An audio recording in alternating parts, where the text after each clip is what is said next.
옛날 옛적에 산세가 아름다운 농촌 마을에 홀어머니를 모시고 열심히 살아가는 인물 좋고 효성 깊은 김길상이라는 청년이 살고 있었습니다.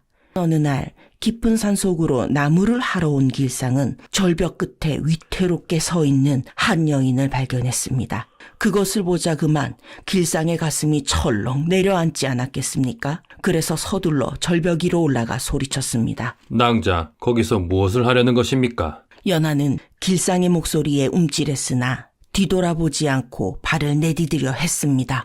안 돼! 길상은 반사적으로 뛰어들어 그녀의 팔을 거머쥐었습니다. 순간적인 충격에 연하가 휘청거렸고 길상 역시 균형을 잃었지만 온 힘을 다해 버티며 연하를 자기 쪽으로 끌어당겼지요. 목숨이란 것은 하늘이 주신 것, 그리 가벼이 버릴 수 있는 것이 아닙니다. 하늘은 제 목숨 따위 신경도 쓰지 않을 것입니다. 그래도 이 깊은 산 중에서 생명부지인 제가 낭자를 발견한 것을 보아서라도 한 번쯤은 다시 생각해 보십시오. 그때 갑작스럽게 천둥 소리가 울리더니 거센 비바람이 몰아치며 두 사람은 순식간에 비에 흠뻑 젖어버렸지요. 어서 비를 피해야 합니다. 마을 창고가 근처에 있으니 우선 거기로 갑시다. 연하는 한참을 망설이다 길상과 함께 마을 어귀에 허름한 창고로 들어갔습니다. 창고 안은 습기와 먼지 냄새로 가득했습니다. 이리로 앉으시지요. 비가 멎으면 마을로 데려다 드리겠습니다. 연하는 아무 말 없이 구석에 앉았습니다.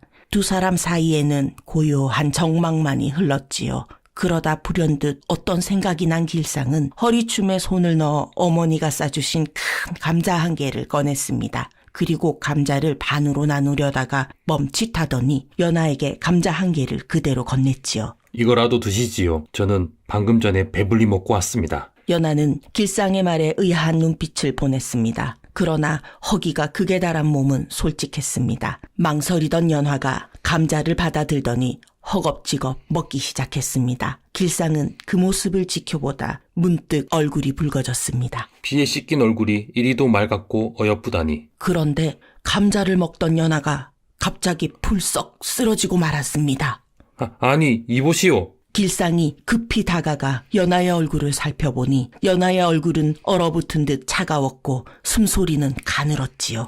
이런, 기운이 다 쇠한 것이었구나. 길상은 그녀를 이대로 둘 수도 마을로 보내기도 어려워 당황스러웠습니다. 잠시 망설이던 길상은 결심한 듯 그녀를 업었습니다. 어머니께서 보시면 화를 내실 수도 있지만 사람 목숨이 먼저지. 길상은 빗속을 뚫고 집으로 향했습니다. 한참을 걸어 도착한 길상의 작은 초가집에서 인기척이 느껴지자 길상이 모시고 사는 홀어머니가 문을 열고 나왔습니다. 아니, 이 여인은 누구냐? 길상아, 어찌 이리 젖은 모습으로? 어머니, 이 여인은 산에서 우연히 만났습니다. 사정이 있었는데 이 여인이 죽을 지경이기에 우선 집으로 업고 왔습니다. 어서 들어오너라. 사람을 살리는 것이 먼저지. 그렇게 연하는 길상의 집에서 새로운 인연을 시작하게 되었습니다. 연하는 사흘 만에 깨어날 수 있었습니다. 연하의 미약한 신음소리를 들은 길상이 얼른 연하 곁으로 다가가 물었습니다. 정신이 드십니까? 다행입니다. 연하의 시야가 흐릿하게 흔들리더니 어렴풋이 길상의 얼굴이 보였습니다. 그리고 김씨 부인이 둘의 모습을 바라보며 말했습니다. 정말로 다행이구려. 계속 누워있으시게. 아직 기운이 없을 테니. 참, 입고 온 옷은 너무 적고 낡았기에 내 옷으로 갈아입혔으니 놀라지 마시게나.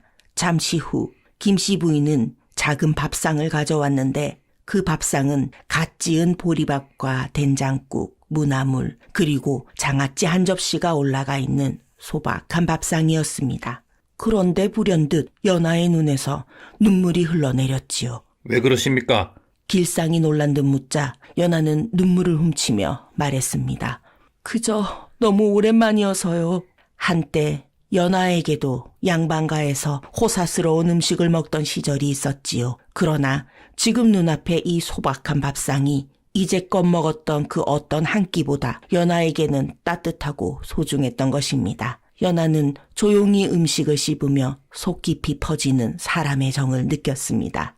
며칠 후 길상의 집에 머무는 시간이 길어지자 연하가 서둘러 떠나려 했습니다.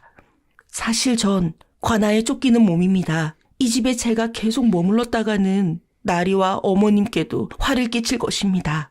연하의 솔직한 고백에 놀라긴 했지만 곧 길상은 고개를 저었습니다. 그리 말 마십시오. 아직 몸이 온전히 낫지 않았는데 떠나서 어떻게 살아간단 말입니까? 그러니 몸이 나을 때까지만이라도 부디 이 집에 머물러 주십시오. 순간 길상의 눈빛은 한없이 간절했습니다. 연하는 더 이상 거절하지 못하고 결국 그 집에서 당분간만 지내기로 하였지요. 그런데 꽃보다 아름다운 젊은 남녀가 함께하는 시간이 많아질수록 연하와 길상은 꽃이 물들어가듯 서로를 좋아하게 되었습니다. 아니 어쩌면 길상이는 맑은 연하의 얼굴을 처음 본 순간부터 마음이 동했던 것인지도 모를 일이었지요. 어느 날 밤 둘의 마음을 눈치챈 김씨 부인은 길상을 조용히 불렀습니다. 길상아, 나는 네 마음을 안다. 어머니, 무슨 말씀이십니까? 길상이 네가 연하 그 아이를 아낀다는 것을 말이다. 길상은 아무 말도 하지 못했습니다. 길상의 어머니는 걱정이 되긴 했으나 아들을 위해 그 마음을 애써 감추고 말했습니다. 그 아이는 우리와 함께 잘 살아가고 있고 내가 진정 그 아이를 아낀다면 사내답게 내 마음을 고백해야 하지 않겠느냐. 길상은 잠시 고민하다 이내 고개를 끄덕였습니다. 그날 밤 길상은 연화에게 자신의 진심을 전했고 연화 역시 길상을 좋아하는 자신의 마음을 솔직하게 전했습니다. 다음 날 길상과 연화는 정한수 한 그릇을 떠놓고 초라 한 혼례를 올렸습니다. 혼례를 마친 방 안에 길상과 연화 둘만 남자 서로가 어색한 듯 앉아만 있었는데 아니 연화가 먼저 조용히 다가와 길상의 손을 잡는 것이 아니겠습니까? 서방님. 그 순간 길상의 심장이 강하게 뛰었고 자신도 모르게 연하를 품으로 와락 당겨 안았습니다. 연하의 부드러운 손이 길상의 등을 감싸며 따뜻한 온기를 전해오자 길상은 더 이상 참지 못하고 연하와 함께 깊은 사랑을 불태웠습니다. 그날 밤을 시작으로 두 사람의 사랑은 날이면 날마다 무궁무진하게 피어났습니다. 역시 꽃보다 신혼이었지요. 신혼의 나날들이 이어지던 어느 날이었습니다.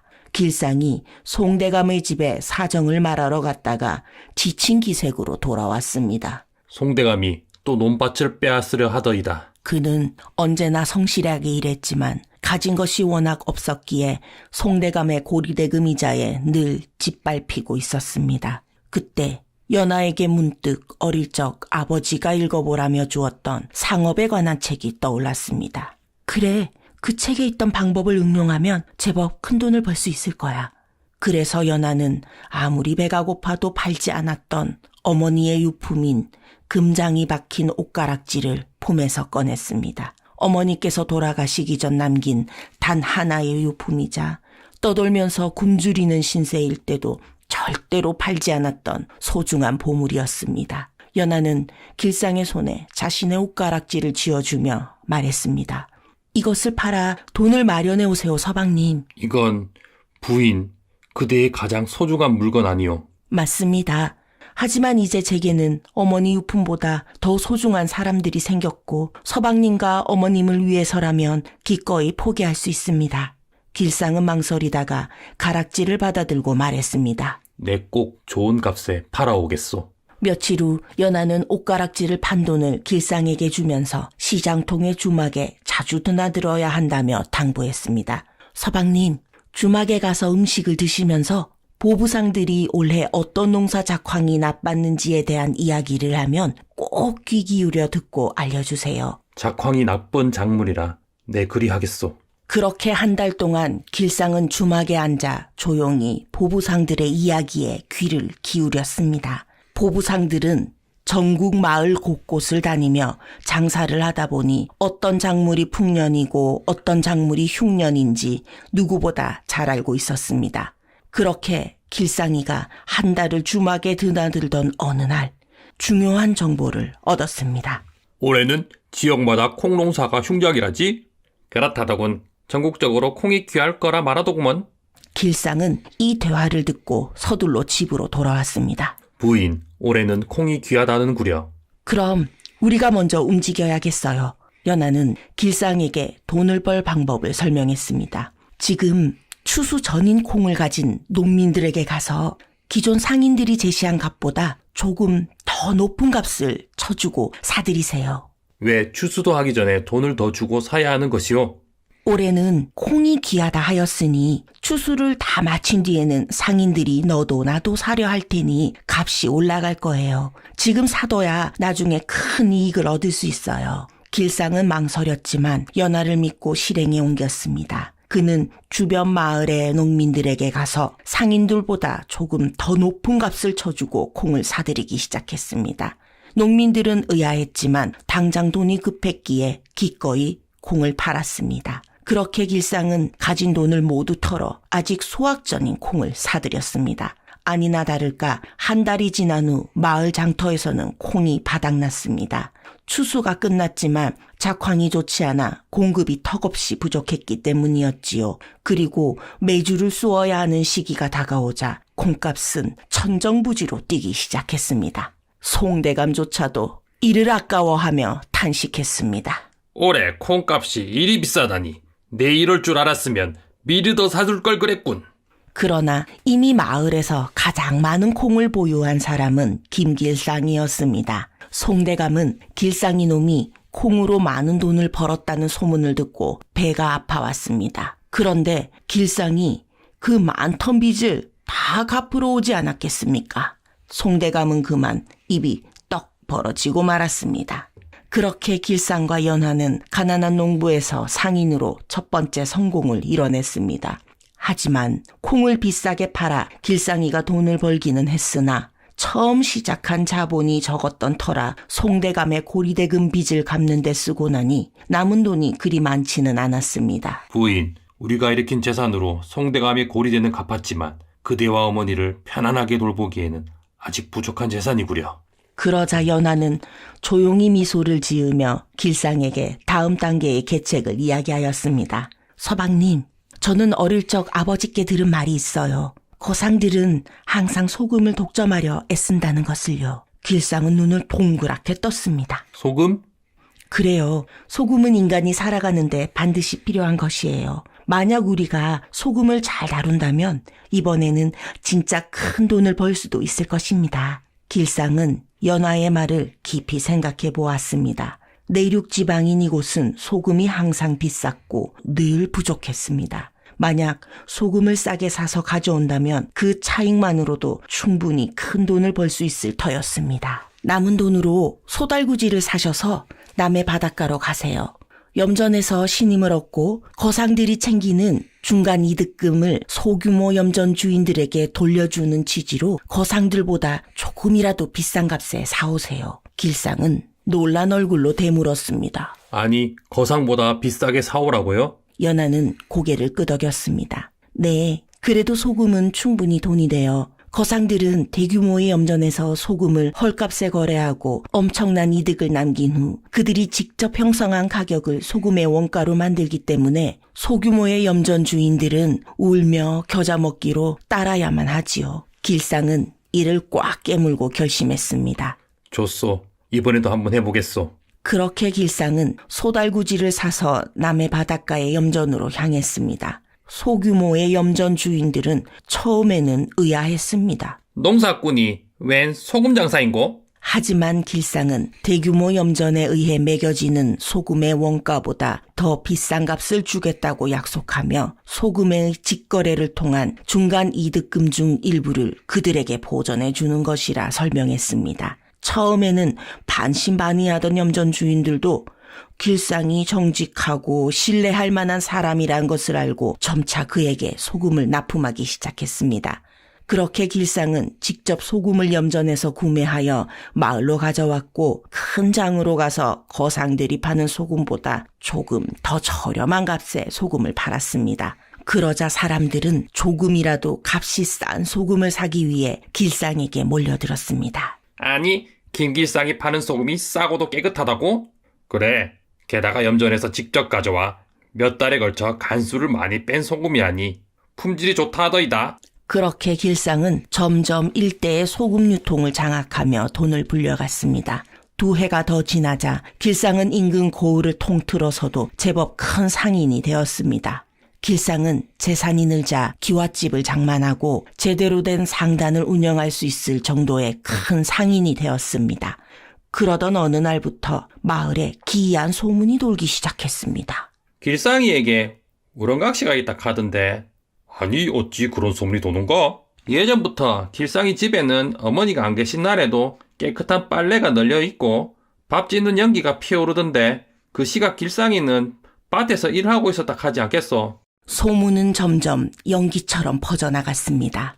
소문이 길상의 귀에까지 날아온 날, 길상은 안채마당에서 연하와 이야기를 나누었습니다. 길상은 연하를 지그시 바라보며 농담처럼 말했습니다. 부인, 그대가 내 우렁각시라 하더이다. 연하는 피식 웃으며 길상을 바라보았습니다. 제가 어찌 우렁각시처럼 신물이 되었단 말입니까? 마을 사람들이 말하길 나는 아내를 두고도 아내를 숨긴다 하오. 집에는 분명 여인의 손길이 닿아 있는데 그 여인을 본 사람이 없으니 이상하다 하더이다. 연하는 잠시 길상의 장난스러운 말에 미소를 지었지만 이내 고개를 숙이며 조용히 속삭였습니다. 서방님, 저는 떳떳한 부인이 될 수 없어 늘 죄송스러운 마음뿐입니다. 아, 부인 미안하오. 그저 농으로 던진 말인데 부인에게 상처가 될 수 있겠구려. 연하는 떨리는 목소리로 대답했습니다. 지금 이 순간에도 저를 쫓는 사람이 있을지 모릅니다. 제가 서방님의 댁에 숨어 산다는 것이 알려진다면 서방님과 어머님까지 위험해지실 수도 있기에 저는 늘 마음이 불편합니다. 길상은 조용히 연하의 손을 잡고 말했습니다. 연화, 그대가 내 곁에 있어주는 것만으로도 나는 넘치도록 행복하오. 연하의 눈가에 눈물이 맺혔습니다. 연하는 우렁각시처럼 숨어 살아야 하는 자신의 신세가 한탄스럽고 세상이 원망스러웠지만 길상의 위로 덕에 큰 위안을 얻을 수 있었습니다. 그렇게 두 사람의 사랑은 더욱 깊어졌습니다.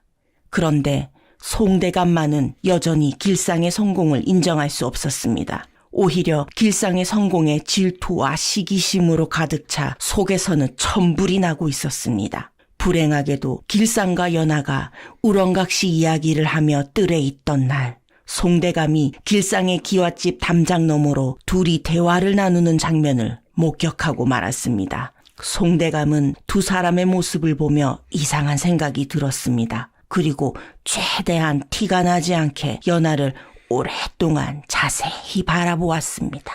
저 여인은 분명히 어디서 많이 본 얼굴인데? 하지만 정확히 기억나지 않아 송대감은 답답했습니다. 그렇게 몇 날 며칠 동안 답답해하던 송대감은 문득 관아 앞에 붙어있던 수배 방이 떠올랐습니다. 잠깐, 관아에 붙은 초상화에 그려져 있는 여자와 길상이 놈 집 뒤뜰에서 본 여자가 참으로 비슷하지 않은가?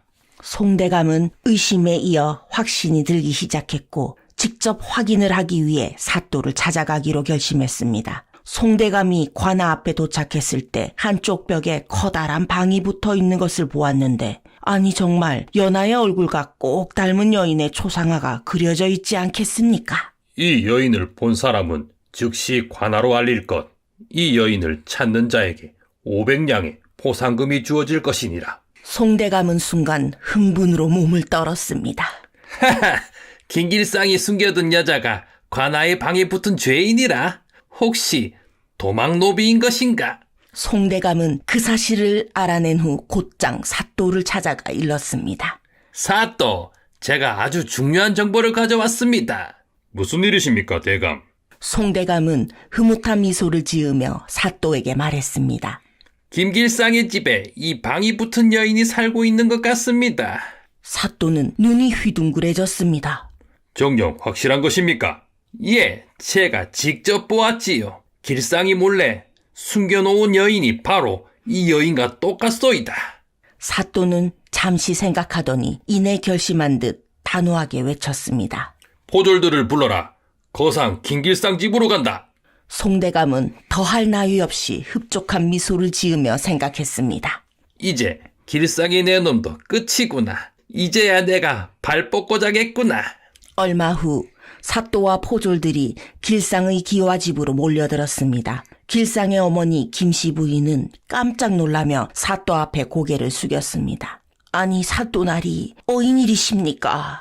사또는 잠옷 진지한 목소리로 말했습니다. 이 집에 숨겨둔 처자가 있다 하지요. 김씨 부인은 순간 당황했지만 단호한 표정으로 대답했습니다. 우리 집에는 숨겨진 처녀 따위 없습니다. 그러자 사또는 관아에서 가져온 연하의 초상화를 펼쳐 보이며 말했습니다. 이 여인이 진정 이곳에 없다는 말입니까?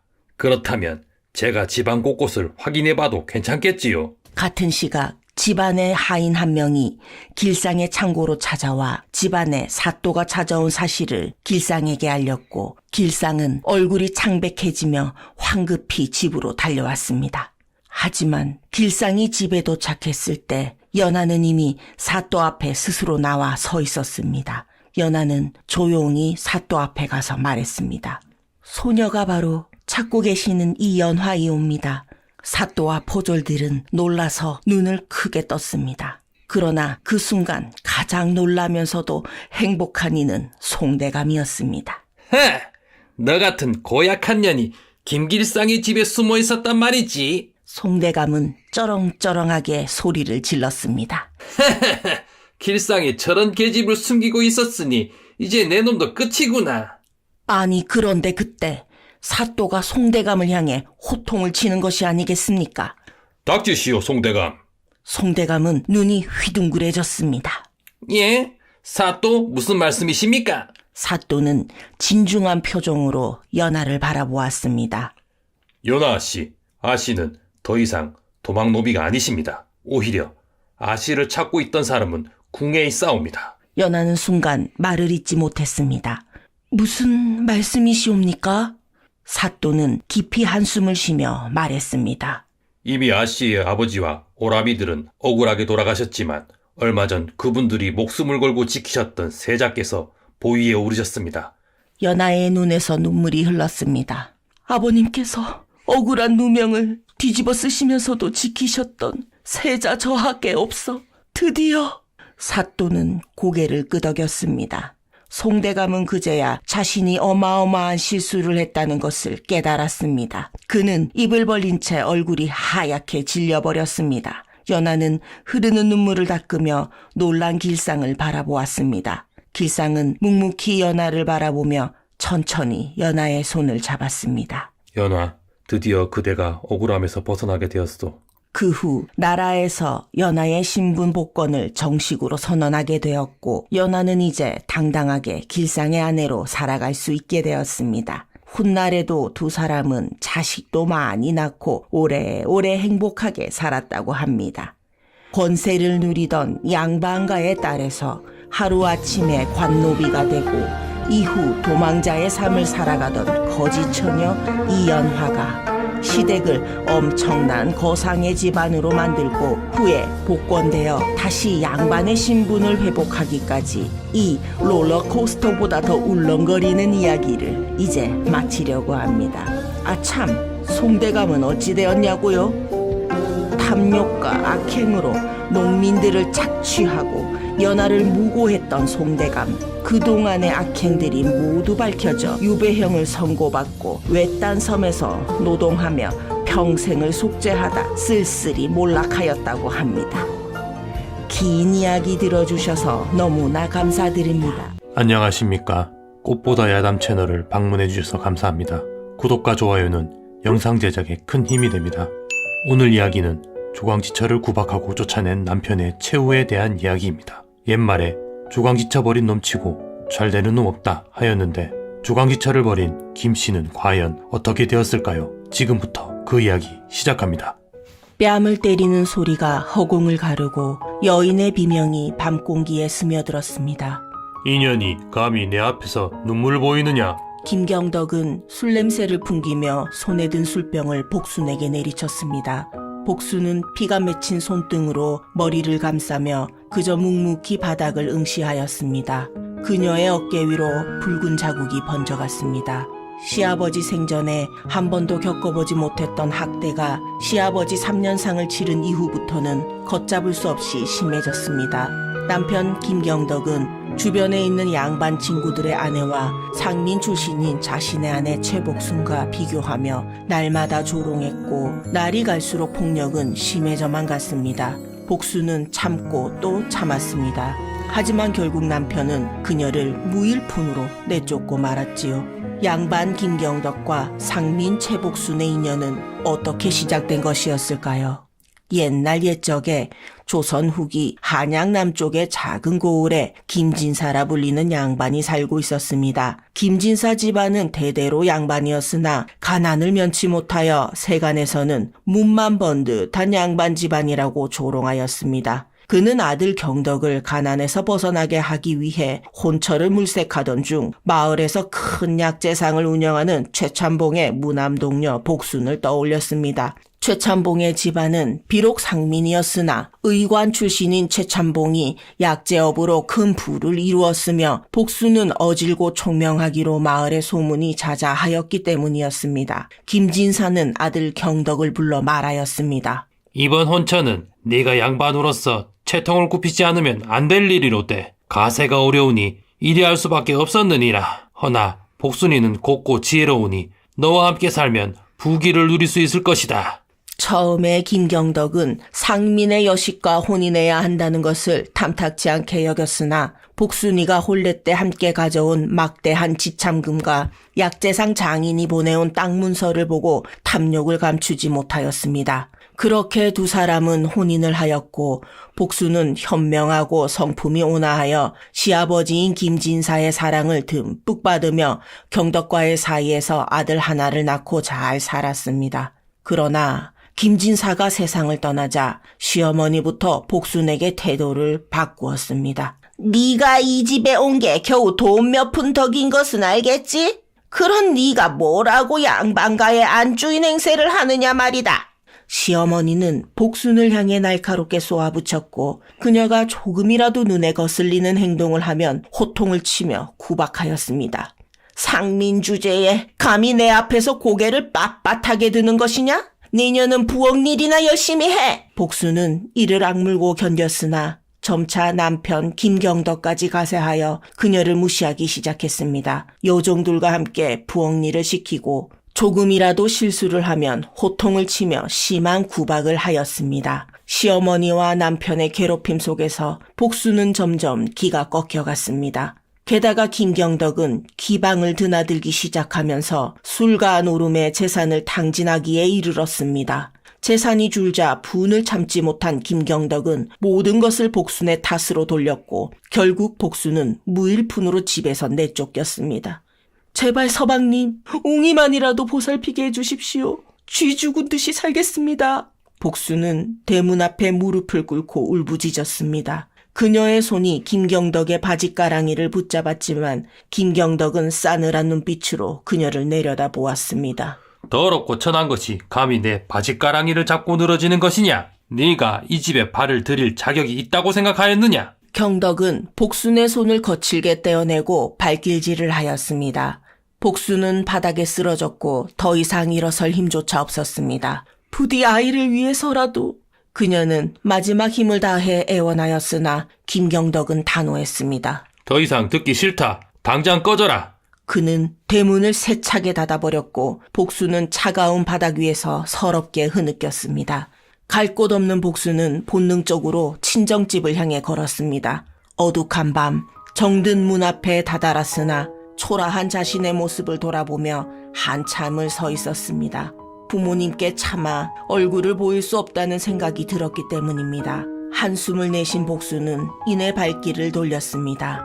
가야 할 곳도 기댈 곳도 없었습니다. 캄캄한 밤길을 걷다 보니 저도 모르게 산속으로 들어서게 되었는데 어디로 가야 할지 알 수 없는 길에서 복순은 점점 지쳐갔습니다.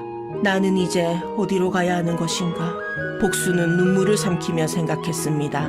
몸은 이미 지칠 대로 지쳤고 차가운 밤바람이 그녀의 뺨을 때렸습니다. 고요한 산속에서 들리는 것은 바람 소리뿐이었으며 두려움과 외로움이 복순을 엄습했습니다. 이대로 쓰러지면 아무도 나를 찾지 않겠지? 나는 정말로 이 세상에서 내쳐진 것이겠지? 복순은 떨리는 손으로 보퉁이 하나를 감싸 안으며 발걸음을 옮겼습니다. 길도 모른 채 무작정 걷고 또 걸었습니다. 그러다 복수는 산길로 들어서 버렸고 어느덧 낯선 산속을 헤매게 되었습니다. 한참을 헤매다가 지칠 대로 지친 복수는 짙은 어둠 속에서 희미한 불빛을 발견했습니다. 그 불빛이 비추는 곳은 바로 숯을 굽는 가마였습니다. 가마 옆에는 평생을 산에서 숯을 구우며 살아온 사내 육봉달이 낡은 너와 집에서 늙은 어미와 함께 살고 있었습니다. 복순이 폐가 되지 않는다면 하룻밤만 묵어갈 수 있느냐고 요청을 드렸고 육봉달의 모치는 흔쾌히 승낙했습니다. 육봉달의 모치는 처음 만난 순간부터 복순의 따뜻한 눈길을 바라보며 그녀의 손을 꾹 잡았습니다. 고운 손이로군요. 이 손이 헛된 삶을 살지 않았을 것 같네 그려. 마음도 얼굴처럼 참으로 곱겠수다. 노인은 한눈에 복순의 성품과 지혜로움을 알아보았고 말 한마디 한마디에 칭찬을 아끼지 않았습니다. 그렇게 하룻밤만 신세지려고 한 복순을 육봉달의 어머니가 붙잡아 갈 곳 없는 복순은 그 집에 계속 머무르게 되었습니다. 그렇게 시간이 흐르자 복순의 야무진 손끝과 어진 마음씨를 진즉에 알아챈 육봉달의 모치는 아들아, 이 여인이야말로 너를 제대로 된 사내로 만들어줄 귀한 사람이다. 라며 아들에게 복순과 혼인할 것을 권하였습니다. 사실 육봉달 역시 그녀의 단아한 모습과 지혜로움에 반하였으나 소가리만 하고 있던 터였는데 모친이 발벗고 나서주니 그저 기쁠 뿐이었습니다. 그러던 어느 날 육봉달은 용기를 내어 복순에게 말했습니다. 복순이 나와 함께 부부의 연을 맺고 이곳에서 살지 않겠소. 그는 기대에 찬 눈빛으로 청혼했습니다. 그러나 복수는 망설였습니다. 저는 이미 한 번 결혼한 몸이요.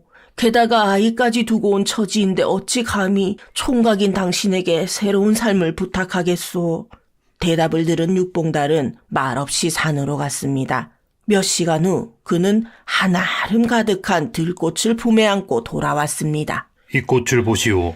비바람에 쓰러진 들꽃도 다시 일어나듯 당신도 다시 웃을 수 있소. 제발 나와 함께 새 삶을 시작해 주시오. 복수는 그의 진심 어린 청혼에 결국 고개를 끄덕였습니다. 그렇게 복수는 산속에서 육봉달과 혼례를 올리고 새로운 삶을 시작하였습니다. 복순의 새로운 결혼 생활은 전 남편과의 생활과는 전혀 달랐습니다. 혼례 첫날 밤 육봉달은 복순을 바라보며 그저 감탄할 뿐이었습니다. 복순이 그대는 달빛 아래 핀 연꽃처럼 아름답소. 어찌 이리도 곱고 귀한 여인을 하늘이 내게 보내주었단 말이오. 복순은 얼굴이 붉어져 고개를 돌리며 속삭였습니다. 서방님, 부끄러우니 그런 말씀은 삼가주시옵소서. 저는 이미 아이도 낳은 몸이온데. 육봉달은 그녀의 손을 부드럽게 감싸며 말했습니다. 지난 세월이 어찌 되었던 간에 이제부터는 내가 그대의 보시자 남편이 되겠소. 누구보다 소중히 여기고 아껴주리다. 복수는 그의 진실된 눈빛을 보고 마음 깊이 따스함을 느꼈습니다. 처음으로 그녀는 진정으로 사랑받는다는 감정을 깨달았고 두 사람은 서로를 온전히 받아들이며 행복한 밤을 맞이하였습니다. 육봉달은 서툴고 거친 면이 있었지만 근본이 따뜻한 사람이었고 그녀를 온 마음으로 감싸주었습니다. 특히 혼례 첫날 밤 복수는 처음으로 여자로서 사랑받는 느낌을 알게 되었습니다. 전 남편에게서는 한 번도 느껴보지 못했던 깊고 따뜻한 남자의 힘을 육봉달은 자연스럽고도 강렬하게 전해주었습니다. 그의 품속에서 복수는 참된 행복을 알게 되었고 두 사람은 서로를 온전히 받아들이며 뜨거운 밤을 보냈습니다. 이후로도 육봉달은 늘 그녀를 아끼고 보듬었으며 복수는 남편의 든든한 품속에서 평온을 되찾았습니다. 그러던 어느 날 육봉달이 숯을 굽던 가마터 뒤편에서 빛나는 듯한 산삼잎을 발견한 그녀는 깜짝 놀라 두 손으로 조심스럽게 그것을 뽑아들었습니다. 이럴 수가, 이것은 산삼 아니요. 서방님, 하늘이 우리에게 큰 복을 내리셨소. 복순이 감탄하며 산삼을 소중히 안고 기뻐하자 옆에서 그녀를 지켜보던 육봉달은 어리둥절한 얼굴로 물었습니다. 이게 그렇게 귀한 것이오? 그냥 풀 아니오? 복수는 웃으며 그의 손을 잡아당겼습니다. 이것은 수백 년 동안 땅의 기운을 받아 자라는 귀한 약초입니다. 이 한 뿌리로도 엄청난 돈을 벌 수 있을진데 이곳에 이리도 많이 있으니. 육봉달은 놀라며 산삼을 자세히 들여다보았습니다. 허허, 나는 지금껏 이 근처에서 이 풀을 본 적이 많았소만 이렇게 귀한 것인 줄은 몰랐구려. 복수는 봉달을 바라보며 다정하게 말했습니다. 제가 이 산삼을 약재상에 비싼 값에 팔아오겠습니다. 서방님과 어머님께 입은 은혜를 갚을 수 있게 되어 그저 한없이 기쁠 뿐입니다. 그때 복수는 가마터 근처에 또 다른 약초들을 발견하였습니다. 그녀는 흙을 조심스레 헤집으며 소리를 질렀습니다.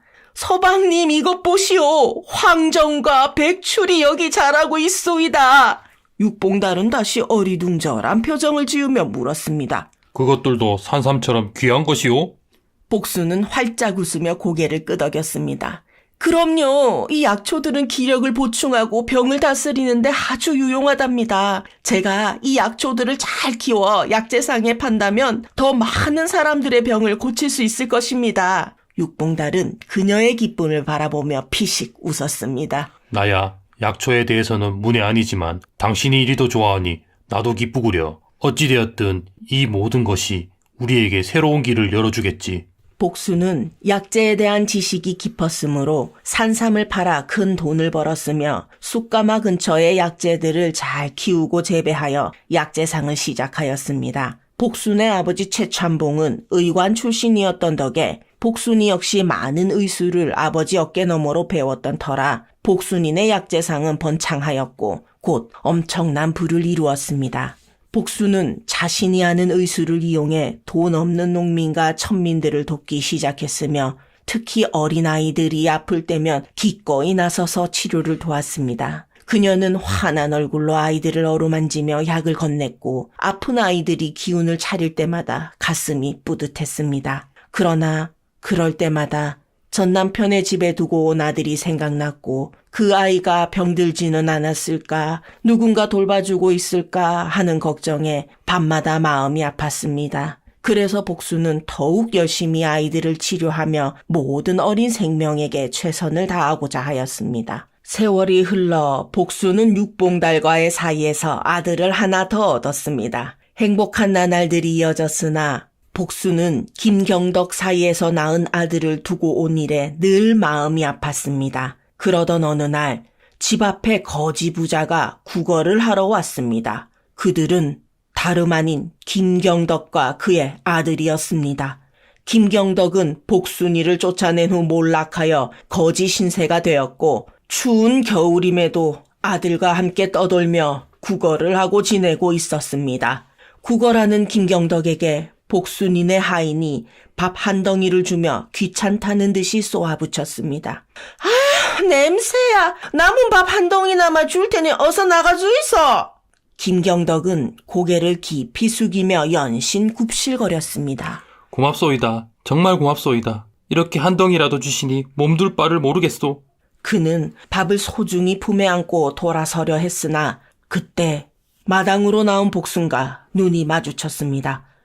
김경덕과 복순은 서로 놀라 아무 말도 하지 못하였습니다.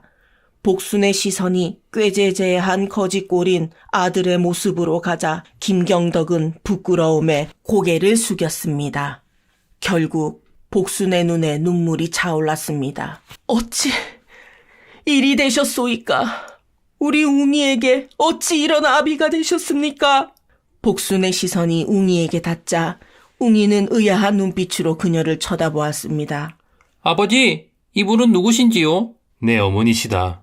김경덕이 기어들어가는 목소리로 대답했습니다. 아이는 당황한 얼굴로 복순을 바라보더니 이내 눈물을 터뜨리며 그녀의 품으로 달려들었습니다. 어머니, 너무나 보고 싶었습니다. 복순은 아이를 꼭 끌어안으며 흐르는 눈물을 닦아주었습니다. 김경덕은 부끄러움에 몸을 떨었고 복순은 낡고 허름한 옷을 입고 야위어버린 아들을 보며 한없이 눈물을 흘렸습니다. 복수는 두 사람을 사랑채로 안내하여 따뜻한 밥을 대접하였습니다. 김경덕은 자신이 복순을 내친 뒤 겪은 불행을 털어놓으며 깊은 후회의 눈물을 흘렸습니다. 당신이 떠나고 나서부터 하는 일마다 모두 망하였소. 내 어리석음을 뒤늦게 깨달았으나 이미 너무 늦었더이다. 육봉달은 하인에게 복순이 사랑채로 거지를 들였다는 이야기를 듣고 그곳으로 갔습니다. 의아해하는 육봉달에게 복순은 눈물을 닦으며 자신의 전 남편과 아들 웅이를 소개했습니다. 그간 복순의 마음고생을 옆에서 지켜보았던 봉달은 김경덕에게 말했습니다. 그간 얼마나 고생이 많으셨소. 김경덕은 고개를 숙이며 떨리는 목소리로 말했습니다. 저는 그간 참으로 악한 사람이었소. 그럼에도 불구하고 이렇게 너그럽게 대해주시니 몸둘 바를 모르겠소이다. 육봉달은 미소 지으며 손을 내밀었습니다. 사람이야 실수할 수도 있고 지난 날을 후회할 수도 있는 법이요. 하지만 지금이라도 깨닫고 다시 일어나려 한다면 그것이 가장 큰 변화 아니겠소. 여기서 쉬며 기력을 회복하시오. 정말로 감사합니다. 김경덕은 감격하여 울었습니다. 복순 역시 봉달의 넓은 마음에 감복하여 울면서 말했습니다. 진정 감사드리옵니다, 서방님. 그렇게 놀랍고도 감격스러웠던 날이 지나고 다음 날 아침 복순이 사랑채로 갔습니다. 그런데 사랑채에는 복순의 아들만이 깊은 잠에 빠져 있었습니다. 김경덕은 흔적조차 남기지 않고 이미 떠난 뒤였습니다. 다만 아들의 머리맡에는 김경덕이 남긴 짧은 편지가 놓여 있었습니다. 복순은 조심스럽게 편지를 펼쳐 읽으며 깊은 한숨을 내쉬었습니다. 부인, 한때 우리는 함께 웃고 행복했던 날들이 있었소. 하지만 내 못난 성정으로 그 행복을 스스로 걷어찼소. 나는 그 모든 시간을 후회하며 괴로워했소. 이제야 당신이 진정으로 행복하게 사는 모습을 보니 내 마음도 놓이오. 부디 내 과거의 잘못을 용서해주고 우리 둘 사이에서 태어난 아들만은 잘 거두어 주길 바라오. 나는 더 이상 이곳에 머물 자격이 없소. 언제나 당신과 당신 가족의 행복을 빌겠소. 복수는 그렇게 자신을 힘들게 했던 서방이었지만 막상 그가 다시 걸식을 하며 살아갈 것을 생각하니 마음이 아팠습니다. 그 후 김경덕은 방랑하다 어느 추운 겨울날 쓸쓸히 세상을 떠났고 육봉달은 두 아이 모두에게 숯을 굽는 법과 산에서 자라는 약초의 이로움을 가르쳤으며 아이들은 아버지의 너그러움 속에서 씩씩하게 자라나 부모를 도와 한양에서 손꼽히는 큰 약방을 운영하며 부귀영화를 누렸습니다. 삼신이 점지해 주신 복이라고 해도 자신이 어떻게 하느냐에 따라서 잘 살 수도 있고 굴러온 복을 차버릴 수도 있습니다. 김경덕은 아내를 구박하고 함부로 대하지 않았다면 누구보다 평온하게 잘 살았을 것입니다. 옛말에 조강 지쳐버리고 잘된 놈 하나 못 봤다더니 김경덕이 딱 그런 신세로 몰락하고 말았네요. 사람 위에 사람 없고 사람 아래 사람 없다는 말을 되새기며 이번 이야기 마치려고 합니다. 긴 이야기 들어주셔서 감사합니다. 안녕하십니까. 꽃보다 야담 채널을 방문해 주셔서 감사합니다. 구독과 좋아요는 영상 제작에 큰 힘이 됩니다. 오늘의 이야기는 조선 후기 지방의 향방 가문에 후처가 들어오자 정실이 남편의 마음을 되찾기 위해 은밀한 유혹을 시도하는 이야기입니다. 하지만 질투와 애증으로 얽힌 두 여인의 운명은 그녀들이 예상치 못한 방향으로 흘러가기 시작하는데 지금부터 그 이야기 시작합니다. 옛날 옛적에 조선의 남쪽 지방에 넉넉한 재산을 지닌 향방가 윤씨 집안이 있었습니다. 윤씨 가문의 장남 윤지헌은 총명하여 진사시를 통과하였으나 대과에 연이어 낙방하였기에 부친이 돌아가신 후 고향에 머물며 가문을 이끌었습니다. 윤지헌의 아내 이서연은 청빈하고 학식 높은 양반가 출신으로 어릴 때부터 윤지헌의 정혼자로 인연을 맺은 여인이었습니다. 그래서 두 사람이 혼인하기까지는 아주 순탄하였습니다. 그런데 문제는 혼인 후 5년이 지나도록 둘 사이에 아이가 생기지 않는다는 것이었습니다. 시어머니는 늘 며느리를 탓하며 나무랐고 시동생도 함께 수군거렸습니다. 다른 집 며느리들은 벌써 둘, 셋도 낳았다더라. 어찌하여 우리 며느리는...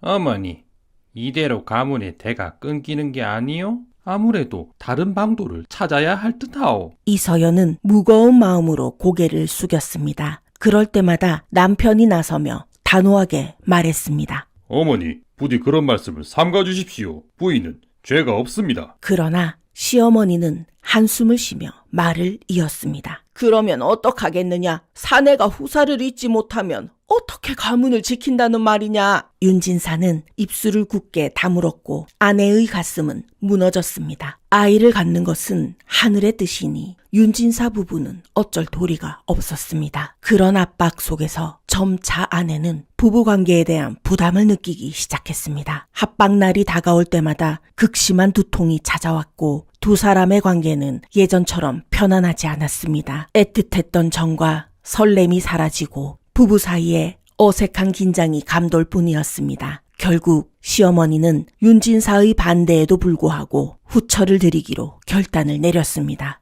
이대로 둘 순 없다. 후사를 이어야 하지 않겠느냐? 형님, 집안을 위해서 그러하심이 마땅하옵니다. 그리하여 본래 양반이었으나 부모를 잃고 가난 속에서 동생들을 건사하며 살아온 인근 마을 처녀 신유정을 후처로 드렸습니다. 신유정은 너무나 가난하여 혼처를 구할 처지가 못 되었고 비록 후처 자리지만 부잣집의 양반가와 혼인할 수 있다는 것에 감지덕지할 상황이었습니다. 윤진사는 처음에 후처와의 동침을 꺼렸습니다. 마음속에 정실에 대한 죄책감 때문이었습니다. 하지만 시어머니의 강한 압박이 이어졌습니다. 진실로 후사를 원한다면 유정이의 방에 들어야 할 것이야. 아무리 마음이 불편하다 해도 이제는 후사를 보는 것이 급선무 아니더냐. 그렇게 윤진사는 억지로 후처의 방으로 향했습니다. 처음엔 정실에 대한 미안함에 후처를 두고도 멍하니 앉아 술만 마셨습니다. 신유정은 그런 서방이 야속했으나 그저 조용히 남편을 기다렸습니다. 그러나 후처와의 동침이 잦아지자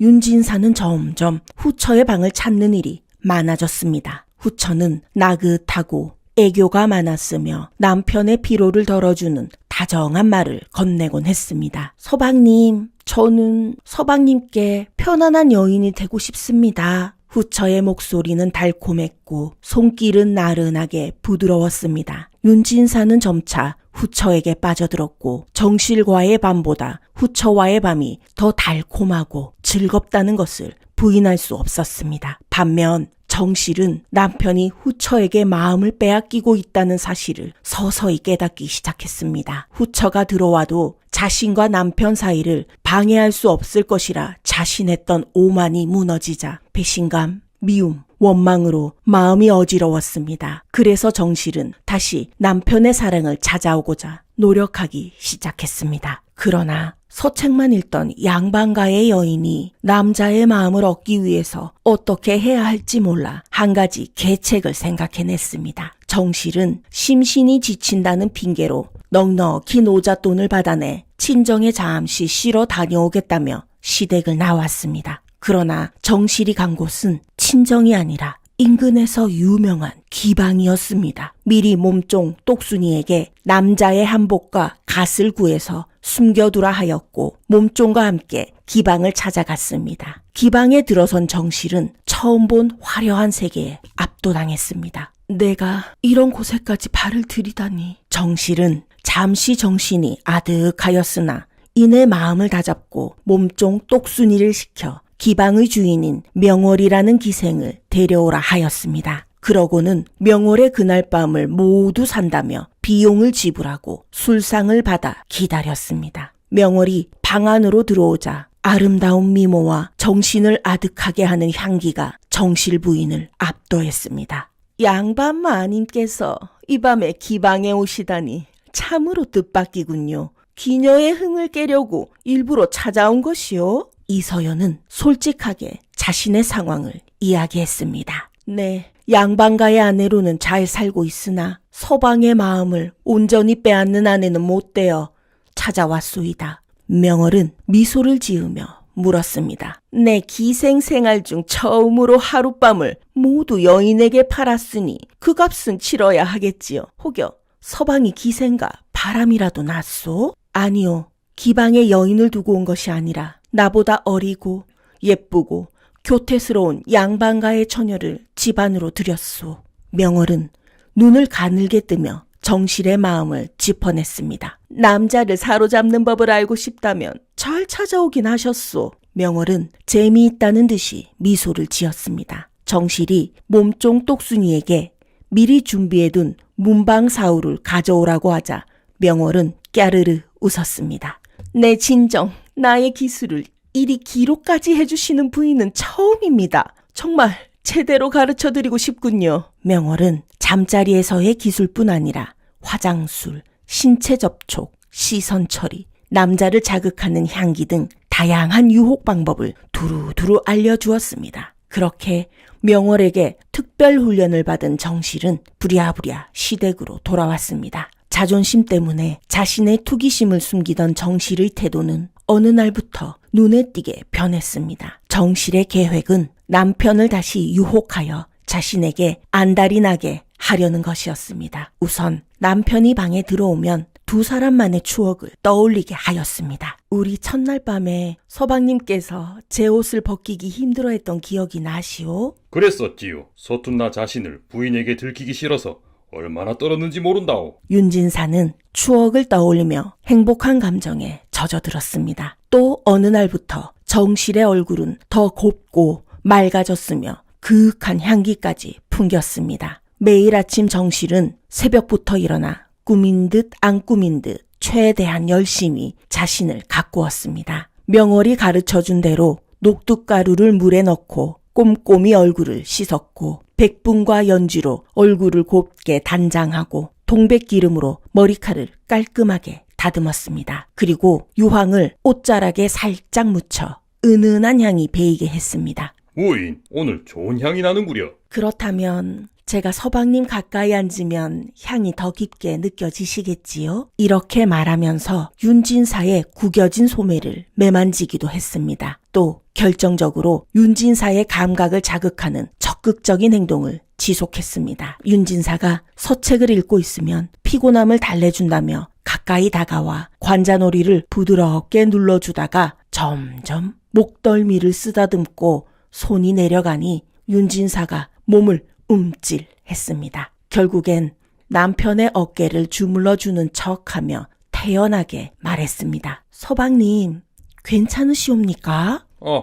아무것도 아니오. 이러한 정실의 노력에 윤진사는 정실의 방을 찾는 일이 잦아졌습니다. 그런 나날들이 이어지자 후처의 마음은 불안하기 짝이 없었습니다. 불안해하는 후처의 얼굴을 볼 때마다 정실은 더 바짝 남편을 유혹하였습니다. 그러나 정실의 이러한 노력에도 불구하고 여전히 아이는 들어서지 않았고 윤진사의 행보를 탐탁치 않게 여겼던 시어머니는 머리를 싸매고 자리에 누워 시위했습니다. 놀란 윤진사가 어머니의 방으로 달려갔습니다. 나는 이제 더 이상 살고 싶지 않구나. 너는 그저 내 아내만 위해서 가문이며 어미며 조상님들까지 모두 쳐버릴 셈이더냐? 시어머니는 눈물을 훔치면서 아들을 압박했습니다. 결국 윤진사는 다시 후처의 방에 들 수밖에 없었습니다. 몇 달 후 후처 신유정은 임신을 하였고 윤진사는 후처가 임신 중이라는 핑계로 더 편하게 정실의 방에 들 수 있어 기뻤습니다. 그런데 후처는 입덧 시기가 지나고도 아무리 많이 먹어도 살이 찌지 않았습니다. 후처가 방에서 조용히 식사를 하고 상을 물리면 항상 음식은 싹싹 비워져 있었으나 살이 오르지 않으니 시어머니는 좋은 한약이며 임산부에게 좋은 음식들을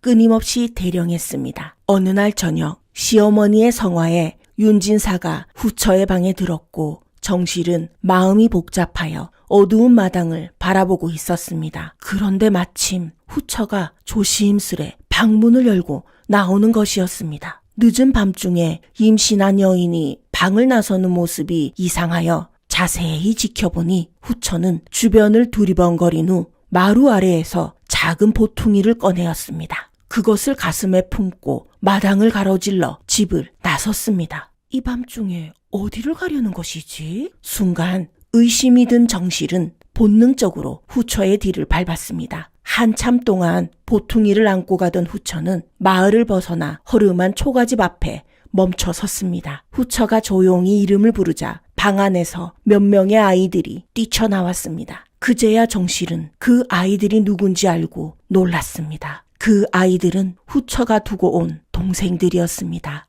후처는 동생들 앞에 쪼그리고 앉아 보퉁이를 풀어 몇 가지 음식을 꺼내 먹여주며 환하게 미소 지었습니다. 자, 천천히 먹어라. 사흘 전보다 조금 더 많이 가져왔다. 제법 커 보이는 남동생이 다가와 눈을 반짝이는 동생들에게 으름장을 놓았습니다. 얘들아, 지금 다 먹으면 안 돼. 내일 죽을 써서 먹어야 며칠을 더 버틸 수 있어. 후처는 그런 동생이 제법 기특한 듯 녀석의 머리를 쓰다듬으며 말했습니다. 서가, 절대 공부를 게을리해서는 안 되는 것을 알지?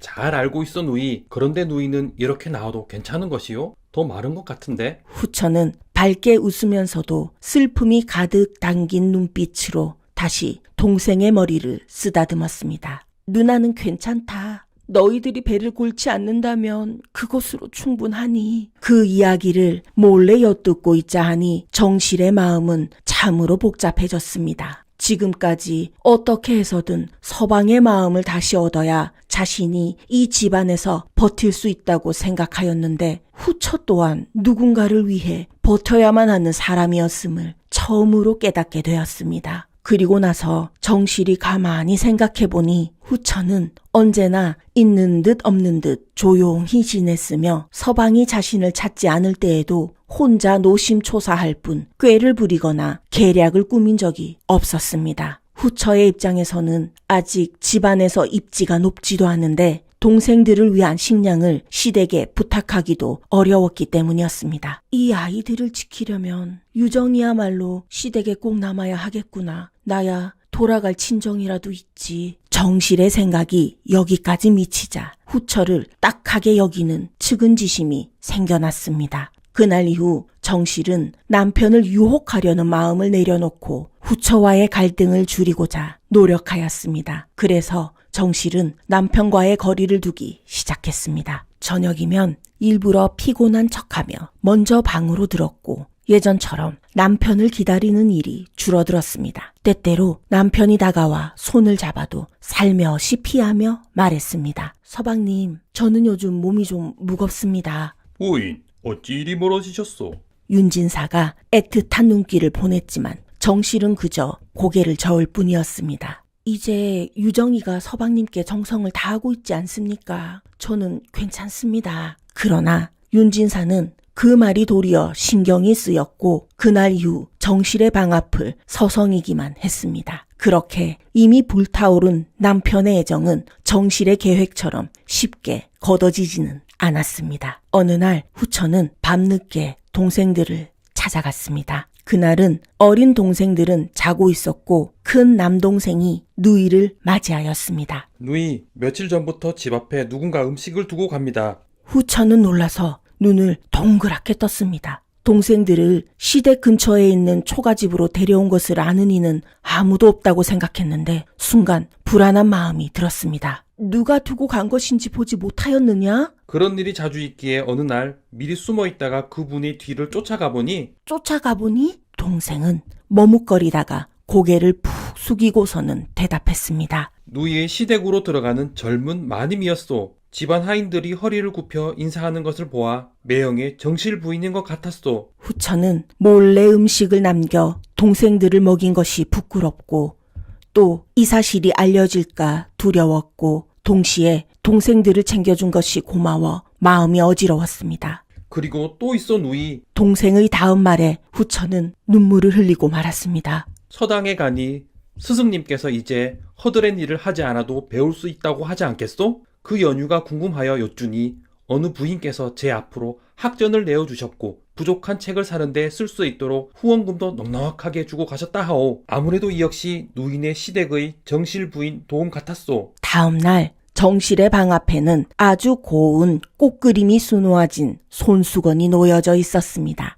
정실의 몸종 똑순이가 궁금하여 물었습니다. 마님, 이 손수건은 누가 두고 간 것일까요? 글쎄, 나도 모르겠지만 누군가 내게 몰래 주고 싶었나 보구나. 또 어떤 날은 아름다운 꽃이 피어 향기가 좋은 난화분이 정실의 방문 앞에 놓여져 있었습니다. 똑순이가 놀라서 달려가며 말했습니다. 마님, 이 나는 또 누가 이리 곱게 갖고 두고 간 것일까요? 글쎄, 아마도 이 난꽃처럼 예쁜 마음을 가진 어떤 이가 두고 간 것이겠지? 정실은 난을 방 안으로 들였습니다. 직접 말이나 서신으로 고마움을 표현하는 것보다 이렇게 보이지 않게 자신에게 고마움을 표현하는 후처의 행동이 정실은 왠지 밉지가 않았습니다. 그렇게 시간이 흐르고 흘러 후처 유정은 첫 아이를 낳았는데 딸아이를 낳아서 시어머니에게 심한 구박을 받았습니다. 친정어머니가 계시지 않아 몸조리를 도와줄 리가 없기에 정실과 똑순이는 유정의 몸조리를 도와주었습니다. 어느 날 자신에게 미역국과 밥을 가져다 주는 정실을 보며 후처가 눈물을 흘리며 말했습니다. 형님, 이 은혜를 어찌 다 갚아야 할지 모르겠습니다. 만약 제가 다음에 아들을 낳게 된다면 아이들은 형님께 맡기고 전 이 집을 나가도록 하겠습니다. 그 말에 정실이 후처의 손을 잡으며 말했습니다. 자식은 지 애미가 키워야 하는 것을 이제 나는 괜찮으니 너무 괴념치 말게나. 후처가 몸을 다 추스르자 금세 다시 임신이 되었고 둘째는 그렇게 기다리던 떡두꺼비 같은 아들이었습니다. 시어머니와 윤진사는 기쁨을 감추지 못했습니다. 그렇게 두 아이는 후처와 정실의 보살핌 속에 예쁘고 똑똑하게 자라났습니다. 그런데 윤진산의 행복은 그리 오래가지 못했습니다. 첫 아이가 3살, 둘째 아이가 이제 겨우 2살일 때였습니다. 윤진사가 관아에서 볼일을 보고 돌아오는 길이었습니다. 돌아오는 그 길이 거센 빗줄기 때문에 진흙탕이 되었고 곳곳에 작은 개울이 넘쳐 흐르고 있었습니다. 하인이 조심스럽게 윤진사에게 말했습니다. 대감, 길이 미끄러우니 천천히 가시옵소서. 그러나 윤진사는 지친 얼굴로 말의 고삐를 더 세게 잡으며 답했습니다. 아내들이 걱정하며 기다리고 있을 터 서둘러야겠다. 그때 번쩍이는 번개와 함께 천둥이 울려 퍼지자 말이 놀라 앞발을 치켜들었고 윤진사는 중심을 잃고 그대로 말 아래로 굴러 떨어졌습니다. 하인들이 비명을 지르며 달려갔으나 그는 이미 숨을 거두고 말았습니다. 그렇게 윤진사가 허망하게 세상을 떠난 날 후처의 큰 동생 석이는 과거 시험에 높은 성적으로 합격하였다는 소식이 전해졌습니다. 후처에게는 참으로 가혹한 날이었습니다. 남편을 떠나보낸 후 정실 이서연은 흰 삼배옷을 입고 남편의 기년상을 치렀습니다. 상례에 따라 그녀는 화려한 비단옷도 곱게 단장한 얼굴도 모두 내려놓았습니다. 아직도 집안 곳곳에는 윤진사의 흔적이 남아있었기에 정실은 남편이 떠난 뒤에도 진실로 남편을 보낸 것 같지 않았습니다. 형님, 따뜻한 차를 드시지요. 후처는 밤마다 정성스레 달인 국화차를 정실의 방에 주고 한 발 물러났습니다. 정실은 아무 말 없이 차를 마시긴 하였으나 은은한 향이 목을 타고 넘어가도 그 향을 제대로 느낄 수가 없었습니다. 기년상 동안 정실은 외출을 삼가고 집안에서도 최대한 낮은 자세를 유지했습니다. 시어머니와 시동생이 불편한 시선을 보내는 순간에도 후처는 말없이 정실이 먹을 따뜻한 미음을 준비하고 정실의 옷고름이 흐트러지면 살며시 다가와 정리해 주었습니다. 그렇게 두 여인은 서로를 깊이 이해하며 함께 긴 상례의 시간을 마무리해 나갔습니다. 그런데 윤진사가 세상을 떠나자 윤씨 집안에서는 감춰진 욕심들이 점차 본색을 드러냈습니다. 시어머니와 시동생은 장자의 유산이 두 며느리와 어린 손자에게 돌아가는 것이 달갑지 않았습니다. 특히 둘째 아들 윤지호는 장자의 재산이 온전히 자신에게 돌아오기를 바랬습니다. 시동생 윤지호는 어둑한 방 안에서 시어머니에게 낮은 목소리로 속삭였습니다. 어머님, 형님이 죽었으니 이제 이 집안의 대를 잇는 건 제 몫이 아니겠습니까? 시어머니는 긴 한숨을 내쉬었습니다. 그렇다면 서연이부터 친정으로 보내야 하지 않겠느냐? 시동생은 비열하게 웃었습니다. 어머님 말씀이 맞습니다. 형수가 기년상을 마쳤으니 자식도 없는데 친정으로 보내는 것이 도리 아니겠습니까? 시동생은 더 깊이 시어머니의 마음을 파고들었습니다. 그리고 후처는 광에나 처박아 두면 그만이요. 형님이 죽은 마당에 과부가 어린 아들을 앞세워 집안을 쥐락펴락하는 꼴을 어머님께서 어찌 보시겠소? 그 아이만 없으면 이 집안은 온전히 어머님과 저의 것이 되는 것이요. 시어머니는 손자 때문에 머뭇거렸지만 탐욕이 시어머니의 판단을 흐리게 했습니다. 그럼 조용히 처리해야 한다. 아무도 눈치채지 못하도록 윤지호는 교활한 미소를 지으며 어둠 속에서 중얼거렸습니다. 형님, 이제야 내가 원하는 세상이 왔소이다. 한 달 후 이서연은 입 하나라도 덜어야 한다며 자신을 내쫓는 시어머니와 시동생의 등살에 못 이겨 친정으로 떠날 결심을 하였습니다. 차가운 바람이 마당을 스쳐가는 가운데 후처가 정실의 앞에 섰습니다. 형님, 저를 두고 가시면 저는 어찌합니까? 후처는 떨고 있었습니다. 이서연은 조용히 그녀의 손을 잡았습니다. 이 길이 아니면 내가 살아남을 수 없으니. 정실은 슬프게 웃으며 몸종 똑순이를 후처의 곁으로 가게 하였습니다. 네, 이 아이를 두고 갈 터이니 자네가 힘든 일이 생기면 꼭 나에게 소식을 전하게나. 후처는 눈물을 떨구며 입술을 깨물었습니다. 저 혼자 견딜 수 있을까요? 정실은 그녀의 어깨를 다독이며 낮게 속삭였습니다. 자네는 혼자가 아니야. 똑순이가 늘 자네와 나를 연결해 줄 것이고 자네는 지켜야 할 아이들이 있지 않나. 후처는 고개를 끄덕이며 연신 눈물을 흘렸습니다. 정실은 마지막으로 뒤를 돌아보았습니다. 이 집에서 보낸 남편과의 시간이 떠올랐습니다. 그래서 정실은 속으로 다짐했습니다. 네, 반드시 명분을 찾아 남편과의 추억이 있는 이곳으로 돌아올 것이다. 며칠 후 깊은 어둠이 깔린 윤씨 가문의 안채에서 후처는 가슴을 부여잡고 벽에 기대어 울고 있었습니다. 서방님, 형님. 그런데 그때 우연히 시어머니와 시동생의 대화 소리가 들렸고 그 내용에 후처는 몸서리쳤습니다. 어머님, 이제 조카를 없애고 그년을 쫓아내야겠소. 그렇지만 어찌 그 아이를 처리한다는 말이냐? 우선 적당한 핑계를 만들어 그년을 광에 가두고 조카는 숨을 막아 없애야겠지요. 뒤탈이 없게 신중하게 처리하거라. 그들의 대화를 들은 후처는 손발이 떨리고 오금이 저려 그 자리에서 일어서지 못했습니다. 곧이어 정신을 차리고 똑순이를 붙잡고 간절한 목소리로 말했습니다. 어서 형님께 가서 전하거라. 시어머니와 시동생이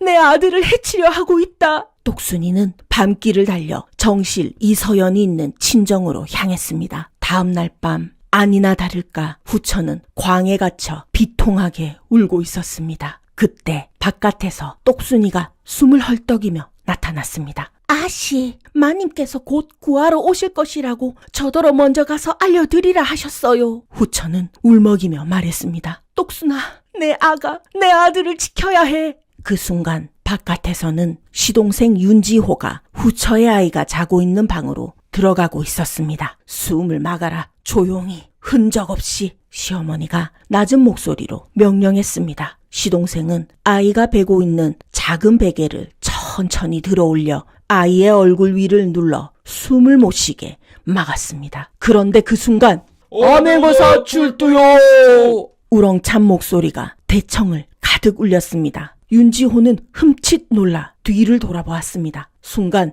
방문이 거칠게 열리며 흰색 도포를 입은 한 사내가 마패를 앞세우고 나타났습니다. 그는 바로 과거에 장원급제하여 임금께서 직접 임명한 암행어사 신석이었습니다. 신석은 어려운 형편에도 열심히 공부한 후처 신유정의 동생이었던 것이었습니다. 신석은 차갑게 시동생과 시어머니를 노려보았습니다. 어린 핏줄을 헤쳐 내 놈들의 욕심을 채우려 하였느냐? 윤지호는 당황하며 뒷걸음질 쳤습니다. 이건 오해입니다. 우리는 그저 아이를 돌보려 했을 뿐이요. 오해? 형님의 재산을 탐내어 조카를 죽이려 하고 과부가 된 며느리를 광에 가두고 내치려 하였으니 너희들의 죄는 하늘도 용서하지 않을 것이다. 시어머니는 덜덜 떨며 손을 모았습니다. 어사나리, 제발 한 번만 용서해 주시오. 그저 가문을 위해. 가문을 위해? 그 대단한 가문을 위한답시고 오히려 가문을 더럽힌 것은 바로 당신이요. 그때 바깥에서 발소리가 들렸습니다. 정실 이서연이 급히 달려 들어왔습니다. 그녀는 한달음에 달려가 어린아이를 품에 안았습니다. 그리고 급히 외쳤습니다. 유정아, 내 이놈들 유정이를 데려오지 못하겠느냐? 겁을 먹은 집안의 하인들이 광에 가서 문을 열고 후쳐 유정을 풀어주자 유정이 아이 방으로 득달같이 달려왔습니다. 후처는 정씨를 보자마자 눈물을 왈칵 쏟았습니다. 형님께서 아이들과 저를 구해주셨군요. 신석은 누이가 무사한 것에 안심하고 호령했습니다. 윤지호와 그 모친을 즉시 포박하여 관하로 넘기고 그 죄상을 낱낱이 밝혀라. 그때 정실 이서연이 조용히 한숨을 내쉬며 신석을 바라보았습니다. 어사나리, 이렇게 제때 와줘 고맙소. 나리가 아니었다면 나는 내 동생 같은 유정과 죽은 남편의 귀한 아들을 잃을 뻔했소. 신석은 말없이 정실을 바라보다가 이내 깊은 숨을 내쉬며 대답했습니다. 마님께서 제게 주신 은혜를 어찌 잊겠습니까? 가난했던 저를 보살펴 주셨고 마련해 주신 돈으로 책과 종이를 사서 글을 읽혔습니다. 그 덕에 저는 과거에 장원급제할 수 있었습니다. 그리고 오늘 이렇게 누님과 조카의 목숨을 구할 수 있게 도와주셨으니 감사해야 할 사람은 바로 제가 아니겠습니까? 정실은 그저 미소를 지을 뿐이었습니다. 후처 신유정이 눈물을 닦으며 말했습니다. 서가 정말 고맙구나. 근데 어찌 이리 시간을 딱 맞춰서 왔느냐? 신석은 다정하게 누이를 다독이며 말했습니다. 누이, 마님께서 친정으로 가시면서 제게 서찰을 보내셨소. 아무래도 누이가 위험에 처할 수 있을 것 같으니 남부지방으로 내려와 감찰을 하고 빨리 연통을 놓을 수 있게 객주를 마님의 친정 근처로 잡으라 하셨소. 그래서 일이 한 걸음에 달려올 수 있었던 것이요. 이제는 마님과 함께 두 분이 편히 사시오. 그렇게 시어머니와 시동생은 죗값을 치르게 되었고 정실 이서연은 다시 남편과 살던 시댁으로 돌아왔습니다. 세월이 흘러 두 여인은 힘을 합쳐 아이들을 잘 키워냈습니다. 첫 딸은 청빈하지만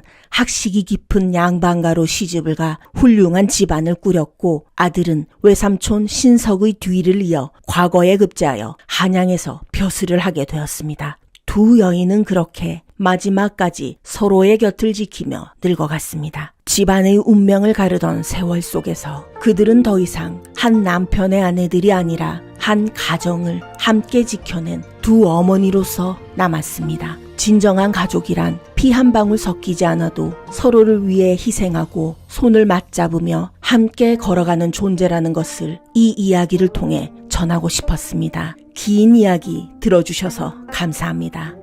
여러분의 구독과 좋아요는 영상을 제작하는 데 큰 도움이 됩니다.